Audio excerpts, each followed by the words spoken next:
আসসালামু আলাইকুম, সকালে কেমন আছেন? আশা করি সকালে ভালো আছেন। তো আল্লাহ অশেষ রহমতে আমি ভালো আছি। তো welcome to my another daily blog video. আশা করি সকালে ভালো আছেন। তো আল্লাহ অশেষ রহমতে আমি অনেক ভালো আছি।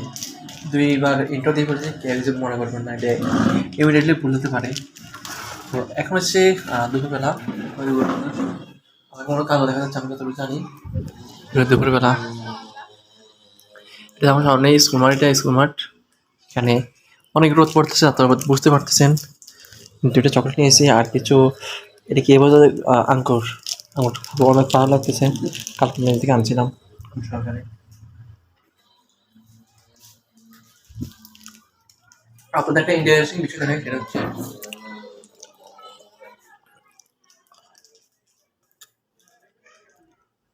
বাংলাদেশ বাংলাদেশ ইসলাম ছাত্র শিবির।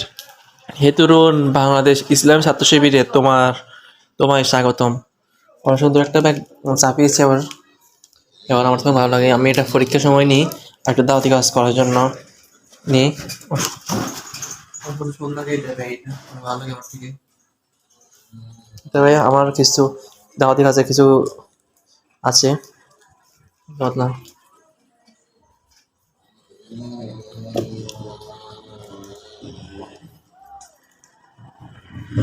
সাইকেলটা অনেকদিন কালকে চালাইছিলাম, কালকে না পরশু চালাইছিলাম, এখন এখানে ফালিয়ে রাখছি,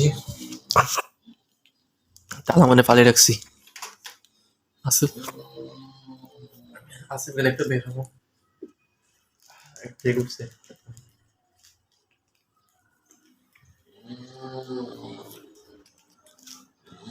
তো এখন বাঁচতেছে, এখন 2টা 4 বাজে, 2টা 4 বুঝছেন। তো একটু গোসল করবো। খাওয়া খাওয়া খাওয়ার সাথে সাথে খাওয়া দাওয়ার সাথে সাথে গোসল করলে তাড়াতাড়ি বৃদ্ধ হয়ে যায়। আর এমনি যেমন ক্ষতি অনেকের মারা গেছে আমি শুনছি। তো খাওয়ার একটু ঠান্ডারি করবো, তারপর দেন গোসল করবো, নামাজ পড়বো। নামাজ পড়ার সময় মসজিদ নামাজ শেষ, 1:45 জামাত শেষ। তো একটু বিশ্রাম নিবো, বিশ্রাম নেওয়ার করতেছি। তো এখন নামাজ পরবর্তী মাথা দিয়ে আসার জন্য যাচ্ছি। মাথা তো এমনি একটু ব্যায়াম হচ্ছে, মানে ভাতটা তাড়াতাড়ি হজম হচ্ছে আর কি। বসে তো রোহিত ওয়েদার মোটামুটি পড়তেছে, রোদ প্রচন্ড গরম। ভাই আমার সকালবেলা বাড়ি কুয়াশা, রাত্রে ঠান্ডা, কিন্তু পাই শেষ। নামাজ পড়া শেষ, এখন চলে যাচ্ছি বাসার উদ্দেশ্যে। আমার একটা মোবাইলটা অনেক দূরে আছে, তারপরে তাদের মনে হচ্ছে যে আমার মনটা আমার এভাবে রাখছে, মানে স্যারের সামনে। এটা সমস্যা, একটা সমস্যা ধরছি, সেটা হচ্ছে ওয়ার্ড ট্রেনিং স্যার। ওই সমস্যার কারণে এমন হচ্ছে। পা জুড়ে অনেক ময়লা হয়ে গেছে।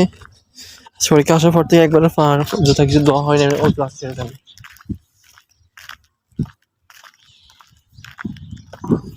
ছোট পুকুর। তো দেন গোসল করা শেষ, ছাদে চলে আসছি পুরো গা শুকানোর জন্য। পুরো ঠান্ডা, মানে একটু ঠান্ডা লাগছিল যখন গোসল করছিলাম, এখন ছাদে আসছে একটু গরম লাগতেছে। তারপরে আমার ছাদে বসে থাকতে হবে, না হলে সমস্যা আছে। আমার গায়ে যে যে বাইরে মানে কি জিনিস বলে, ব্যাকটেরিয়া, এগুলা মরে যাবে না। আমি বাসা চলে, তাহলে যদি আমি বাসা চলে যাই, তাহলে যে গর্তগুলো আছে, এই গর্তগুলো এই গর্তগুলোর মধ্যে পানি জমে আরো এটাকে ব্যাকটেরিয়া বেড়ে যাবে।